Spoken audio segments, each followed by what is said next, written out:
Genshin and Tower of Fantasy are pretty similar games, but how do the games stack up against each other? Well, I'm not an expert on either, but what I can share with you is about the first 12 hours that you'd spend in each of these games. So more or less, what is the new player experience for Genshin Impact versus Tower of Fantasy? So you might find this video useful if you've played Genshin Impact and you're thinking, do I want to try Tower of Fantasy? Or if you haven't tried either of these two games and you're trying to decide which one to play. So let's dive right into it. First, let's start with the things that are better about Genshin Impact. We begin with the world, the polish, the artistry, and the story. I think that if setting is something that is very important to you, and if you want a game to be extremely refined, Genshin has had many years to refine itself in a huge budget. It has just a cleaner look in almost every way. The story's a bit more compelling. The environments and the music interplay very beautifully once you get to those lofty mountains and the Chinese-inspired symphonic music comes in. You're looking over the horizon, the clouds. It's a beautiful game. And the polish is not just limited to the actual world, but the menus in Genshin Impact just seem to work a little bit better. They're a little smoother and they're a little cleaner. The next plus in Genshin Impact's column are the characters. So the characters are a lot more present in Genshin Impact. And what I mean by characters is I mean the characters that you're going to run into in the game and that you add to your party. In fact, in Tower of Fantasy, you don't really have a party. You just have weapons that you switch to. And in Genshin Impact, you have characters that you switch to. These characters have their own look, their own personality, sound, everything. And they have two abilities. One which is your standard ability, which is on a cooldown. And the other one which is kind of like your limit break super ability that you build up to and release. In Tower of Fantasy, when you unlock a character, it's pretty much like you're really unlocking a weapon and a character skin that comes with that weapon. But the simulacra, as they're called in Tower of Fantasy, are just sort of skins. Later on, you can unlock a trait with 1,200 points, which you have to give gifts to and all this mess. So really what I'm getting at is the characters are a lot more present and impactful in Genshin Impact. I also felt like Genshin Impact employed a little bit less of the mobile market stuff where you just get tons of claims and tons of different currencies. Yes, they do have currencies. Both of these games have a lot of currencies and claims, as almost any mobile-ish game would have. However, I think Genshin Impact is just a little more subtle about it. There's the feeling, at least, of less currencies. I haven't actually counted them. I don't have an official record here, but that was the impression I got. Now, level ups are a huge part of any MMORPG. And they're a big part of both of these games. They're a huge part of mobile games. I think that the way that level ups work just slightly is edged out by Genshin Impact. It's just a bit cleaner of an interface. It's more intelligible immediately what's going on, how it's happening. One of the nice things is for both of these games is that you can just take items that you're collecting from the environment and from treasure chests and things like that and pump them into the weapon in Tower of Fantasy or into the character in the case of Genshin Impact, though. Of course, characters have weapons in Genshin Impact as well, but they're not really defined by the weapon. The weapon is just in addition to the character. So it's a little bit more complex than this, but the way that it would break down if you're new to both of these games is that for Genshin Impact, you're really leveling up the characters, the weapons that they use, and then characters can have, I think, 5 pieces of accessories each. So they're these little artifacts. You can level up each artifact individually. You can ascend and level up everything, as is the case with most of these sort of mobile-ish games. However, it's just a little bit cleaner in the case of Genshin Impact. There are these constellations that sort of unlock traits for characters, which is in addition to ascension and leveling up. But in essence, that's the way it breaks down. Now, Tower of Fantasy also has affixes that you have to put. There's 4 slots on each weapon and they can unlock different attributes. These are kind of sort of similar to the artifacts in Genshin Impact. However, the difference is that these are locked to a weapon instead of characters. And in Genshin Impact, there are 5 slots here. There are 4 slots. So just minor differences. But again, the complexity is there. However, then we add gear as well, which can also be leveled up and all that. that is on your character in Tower of Fantasy. So it's just a bit more complicated. Overall, what it comes down to is the leveling up just feels a little bit cleaner in Genshin Impact. And in Tower of Fantasy, almost every aspect of what Genshin Impact does is there, but it's just a little bit more convoluted, a little less immediately intuitive, to me at least.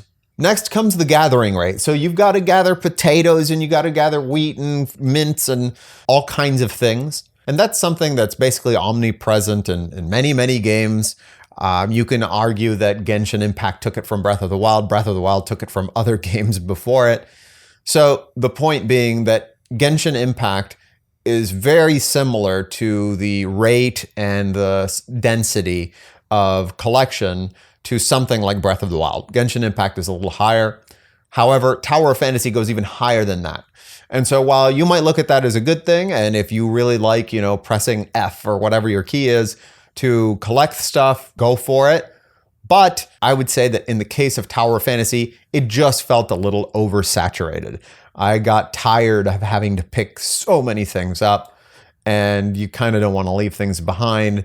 So there, I would say Genshin Impact edges out Tower of Fantasy. And then we come to treasure chests. I think that Genshin Impact's open world treasure chest system is just slightly superior to the way that Tower of Fantasy works. Tower of Fantasy has this sort of chips that you have to enter that are passwords that give you more stuff from treasure chests. But then they also have supply orbs. And then they also have chests that are not the little pyramid chests that are just regular chests that you don't need to do that for. So already it's a little bit more confusing there. But unfortunately, one of the things that happens in Tower of Fantasy is that there are time-locked limits so that I guess the same chest can't be opened. And really, these are these supply pods. Can't be opened by many, many players. So you come to this open world supply pod, and if you see that it's, got this kind of smoky particle stuff coming out of it, it's not usable. You can go check what the timer is. But that doesn't happen in Genshin Impact. If you see the treasure chest, you can open it. And so that feels a little bit better, in my opinion.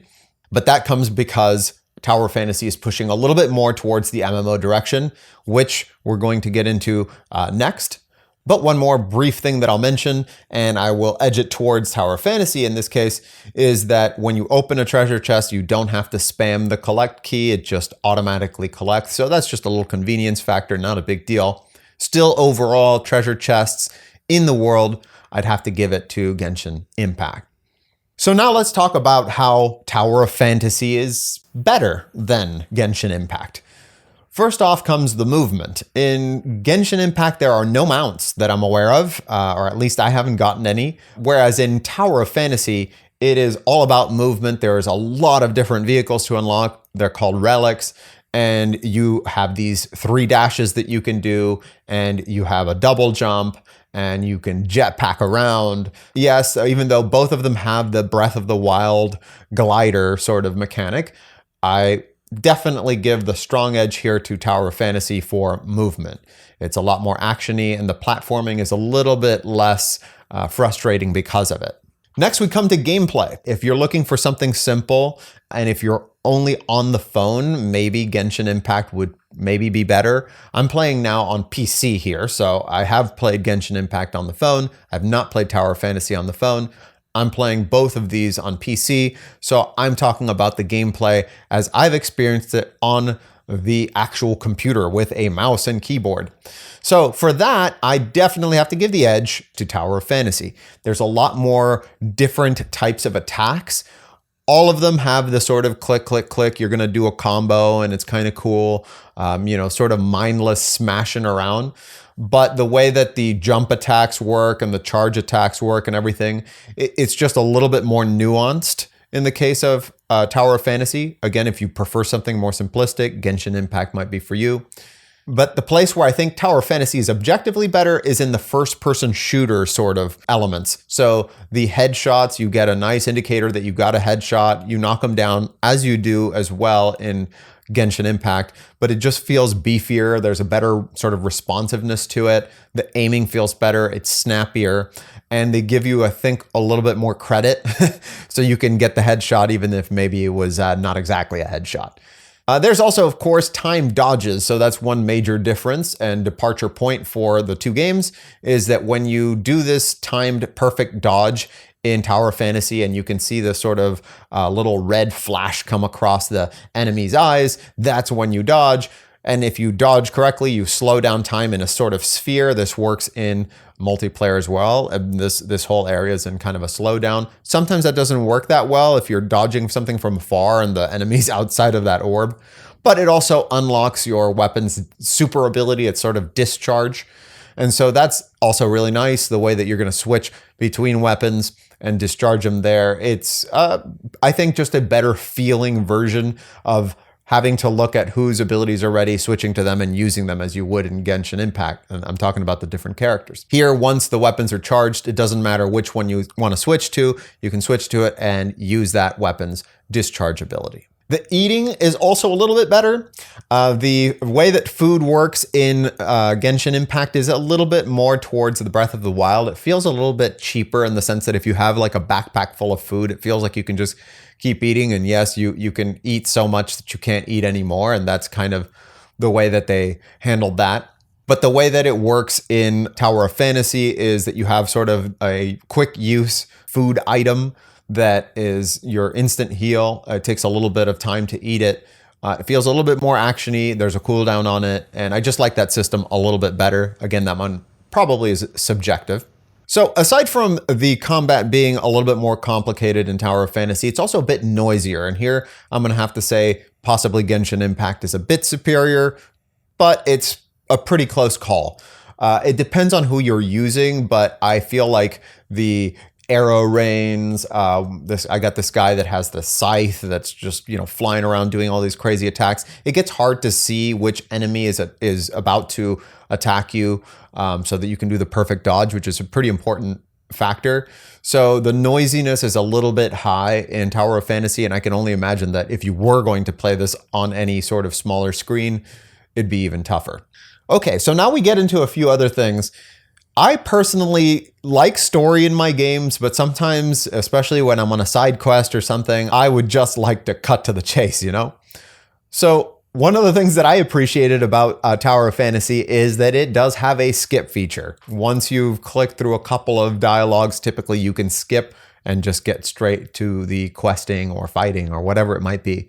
So if you're not huge on story, Tower of Fantasy edges out Genshin Impact because it allows you to skip it. Now, character customization flat out is going to be a win for Tower of Fantasy because, as far as I know, there's not really any character customization. You're choosing boy or girl in Genshin Impact, whereas there's a pretty decent little character customizer. It's not anything fantastic, but you can make your little anime waifu or husbandu or whatever you want. So if character customization is important to you or you want to create your own dream waifu, then Tower of Fantasy is the way to go. Now, I wouldn't call either of these games MMOs, really. They're MMO-likes, if anything.